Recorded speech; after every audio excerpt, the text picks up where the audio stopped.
हाय दोस्तों, आप सभी को हैप्पी दशहरा। दोस्तों, आज के दिन बुराई पर अच्छाई की जीत हुई थी, तो आज हम आपको बताएंगे कुछ बहुत इंटरेस्टिंग। लेकिन उससे पहले अगर आप चैनल पर नए विजिट किए हैं तो पहले चैनल को सब्सक्राइब कर लीजिए, बेल आइकन ऑल पे क्लिक कर लीजिएगा। आइए वीडियो स्टार्ट करते हैं।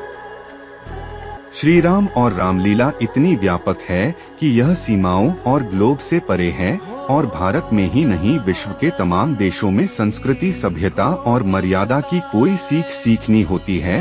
तो आज भी इसका पहला और सटीक उपाय उदाहरण राम कथा ही है। यही वजह है कि विश्व के तमाम देशों में रामलीला के मंचन हो रही हैं और मजे की बात, इनमें भाग लेने वाले कलाकार जरूरी नहीं कि भारतीय ही हो बल्कि वहीं के स्थानीय निवासी हैं। रूस में रामायण की प्रस्तुति मॉस्को में थिएटर कलाकार बारिशरिकोव इवेंजी, जो रामलीला प्रस्तुतियों का हिस्सा रहे हैं, कहते हैं कि रामायण के पात्र उन्हें रूस के नायकों जैसे इलिया मुरोमेटस की याद दिलाते हैं। उन्होंने कहा, राम के रूप में मुझे हमारे रूसी नायकों की झलक मिलती है। भारतीय पौराणिक कथाओं और रूसी लोक कथाओं में अच्छाई और बुराई के संघर्ष और मातृभूमि के प्रति प्रेम जैसे समान विषय हैं।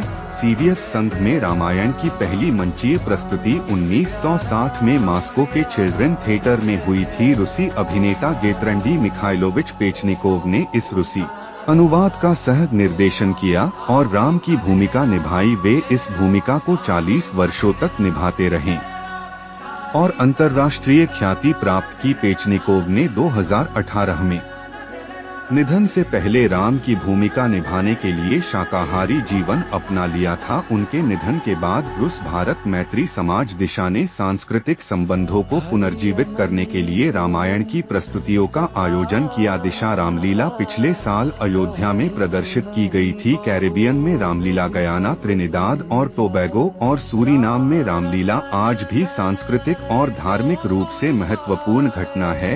यह परंपरा 1838 से 1917 के बीच भारतीय अनुबंधित श्रमिकों द्वारा कैरेबियन क्षेत्र में लाई गई थी। त्रिनिदाद की चौथी पीढ़ी की भारतीय और रामायण परंपराओं की विद्वान इंद्राणी रामप्रसाद दो प्रकार की रामलीला, लोकधर्मी और नाट्य के बीच अंतर बताती हैं। दक्षिण पूर्व एशिया में रामायण, इंडोनेशिया और थाईलैंड जैसे देशों में रामायण की प्रस्तुतियां सिर्फ नवरात्रि तक सीमित नहीं है। बाली के उबोध और उडवाटू मंदिरों में रामायण का प्रदर्शन रोज किया जाता है, जहां दुनिया भर से पर्यटक आते हैं। हिंदू यूनिवर्सिटी ऑफ इंडोनेशिया के प्रोफेसर चोकरदा पुत्रा, जो खुद भी एक प्रशिक्षित नर्तक भी हैं, बताते हैं कि थाईलैंड में रामायण को रमाकियन के रूप में प्रस्तुत किया जाता है और यह थाई शाही दरबार की कला परंपरा से जुड़ा है।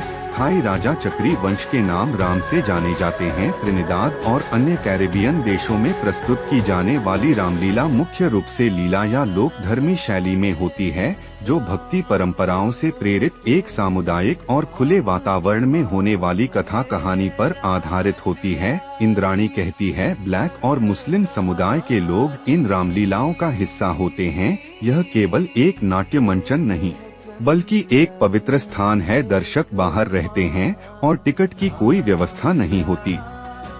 श्रीलंका में रामायण, श्रीलंका में रामलीला दुर्लभ है। यहाँ की अधिकांश आबादी बौद्ध धर्म का पालन करती है, लेकिन सरकार प्रायोजित समूहों ने भारत में रामायण के प्रदर्शन किए हैं। श्रीलंका में रावण को एक नायक के रूप में देखा जाता है और रामायण की कहानियां उनके समृद्ध शासनकाल से शुरू होती हैं। कोलंबो की काल्पी जयर्तने, जो अक्सर सीता की भूमिका निभाती हैं, कहती हैं कि वह मंदोदरी की भूमिका निभाना पसंद करती हैं क्योंकि वह शक्तिशाली और संतुलित चरित्र हैं।